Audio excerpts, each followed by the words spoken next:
Hi மக்களே, welcome to M cricket family. நம்ம இந்த வீடியோவில் எதை பற்றி பார்க்க போகிறோம்னா, இன்றைக்கு நடக்கக்கூடிய பஞ்சாப் கிங்ஸ் மற்றும் ராஜஸ்தான் ராயலில் பிளேயிங் 11 எப்படி இருக்க போகுது, யார் வெற்றி பெறுவதற்கான வாய்ப்பு இருக்குன்னு சொல்லி தான் பார்க்க போகிறோம் மக்களே. ஃபஸ்ட்டு பார்த்தோம்னா பஞ்சாபில் மக்களே இந்த முறை டீமு செட் ஆகிருக்கு, கேப்டன் செட் ஆகிருக்கு மக்களே. நீங்கள் அப்படியே வச்சுக்கிங்க. இவ்வளோ காலம் டீம் செட் ஆகலை, கேப்டன் செட் ஆகலைன்னு சொல்லிட்டு இருந்தாங்க. உண்மையிலே ஸ்ரேயஸ் ஐயர் வேறு லெவலில் கேப்டன் செஞ்சுட்டு இருக்கார் மகளே. அவர் இந்த 2 மேட்ச்லையும் பார்த்தோம்னு சொன்னால் டாப் 11 பேட்ஸ்மேனில் உண்மையிலே வேறு லெவலில் விளையாடுறாங்க எல்லாரும் அவங்களோட டீமில் இருக்கிறாங்க.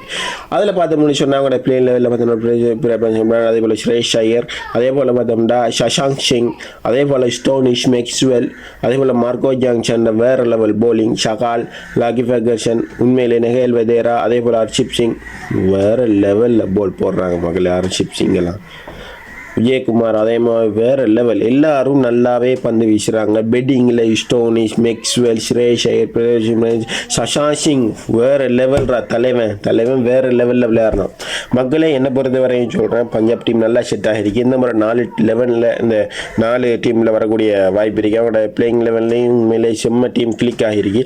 ராஜஸ்தான் ராயலுக்கு என்னதான் நடந்துக்கி ஒன்றும் நடக்கையில் கையில் இருந்த முக்கியமான பிளேயர்ஸ் எல்லாம் விட்டுட்டு நல்லா யோசிச்சு பாருங்க. ஹெட்மேயர் இருக்காரு தானே, 5வது வந்து விளையாடுற பிளேயர் ஹெட்மேயரை வச்சுக்கிட்டு ரிலீஸ் பண்ணாமல் அவங்க டீமில் அவங்கள வச்சுக்கிட்டு யார் ரிலீஸ் பண்ணுறாங்க? ஓப்பன் வந்து விளையாடக்கூடிய, ஒன்-டவுன் வந்து விளையாடக்கூடிய நம்மட தலைவனை ரிலீஸ் பண்ணுறாங்க. இது சரியா மக்களே? முக்கியமான பிளேயர் மக்களே, முக்கியமான பிளேயரையெல்லாம் ரிலீஸ் பண்ணிட்டாங்க. போல்ட்டாக இருக்கட்டும், நம்மளோட ஷக்காலாக இருக்கட்டும், நல்ல டீம் செட் ஆகிருந்தீங்க, எல்லாரும் ரிலீஸ் பண்ணிட்டாங்க. இதனால் மக்களே உங்களுக்கு இந்த பிரச்சனை. இப்போ பார்த்தோம்னு சொன்னால் சிஎஸ்கேக்கு போன முறை மேட்ச்சில் நல்லா விளையாடிருந்தாங்க. ஹசரங்க நல்லா போட்டிருந்தாரு, ஜொஃப்ராஜர், தீக்ஷனா வேறு லெவலில் தீக்ஷனா போட்டிருந்தாங்க. சந்தீப் சர்மா, துஷார் தேஷ்பாண்டே போலிங் நல்லா செட் ஆகி மக்களே. இப்போ இருக்கவங்களுக்கு பிரச்சனை என்னன்னு தெரியுமா? ஷம்ஷன்டே கேப்டன் அவர் விக்கெட் கீப்பிங் செய்வார். அதால் ஒரு பிரச்சனை அவங்களுக்கு கேப்டன்ஷிப்பில் இருந்த சின்ன பிரச்சனையெல்லாம் இந்த மேட்சில் இருக்காது நான் நினைக்கிறேன். ஜெய்ஸ்வால் ஃபார்முக்கு வரணும். ஜெய்ஸ்வால் ஃபார்முக்கு வந்துட்டாங்கன்னா அவங்களோட ஓப்பனிங் செட் ஆகிட்டேன்னா மக்களே அவங்களோட டீம் பாஸ். நிதிஷ் ராணா வேறு லெவலில் போன மேட்சில் விளையாடினார். ரியான் பராக், துருஜர், ஹெட்மயர் பெட்டிங்கில் பிரச்சனையும் இல்லை, போலிங்லேயும் பிரச்சனை இல்லை. 2 டீமுக்கும் நான் 50க்கு 50% சொல்லுவேன் மக்களே. வெற்றிக்குரிய கணிப்பு என்னை பொறுத்த வரைக்கும் இதில் நான் நினைக்கிறேன் தெரியுமா, ராஜஸ்தான் ராயல்ஸுக்கு 49%, பஞ்சாப் கிங்ஸுக்கும் ராஜஸ்தான் ராயலுக்கும் 51% சொல்லுவோம் மக்களே. வெற்றிக்குரிய வாய்ப்பு இருக்குது. ஏன்னு தெரியுமா, இன்றைக்கு யார் கேப்டனிக்க நம்ம சஞ்சு சாம்சன் கேப்டனிக்க, அதில் ஒரு மாற்றத்தை செய்வார் மக்களே.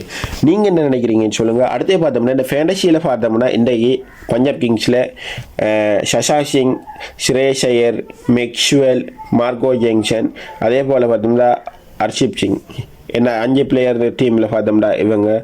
அதே போல் பார்த்தோம்னா ராஜஸ்தான் ராயலில் பார்த்தோம்னா என்னுடைய ஃபேண்டசி 5 பிளேயரை பார்த்தோம்னா இன்றைக்கு பார்த்தோம்னா சஞ்சு சாம்சன், அதே போல் பார்த்தோம்னா ஹசரங்கா, ஜொஃப்ராஜர், தீக்ஷனா, அதே போல் நிதிஷ் ராணா 5 பிளேயரை நான் சொல்கிறேன் மக்களே.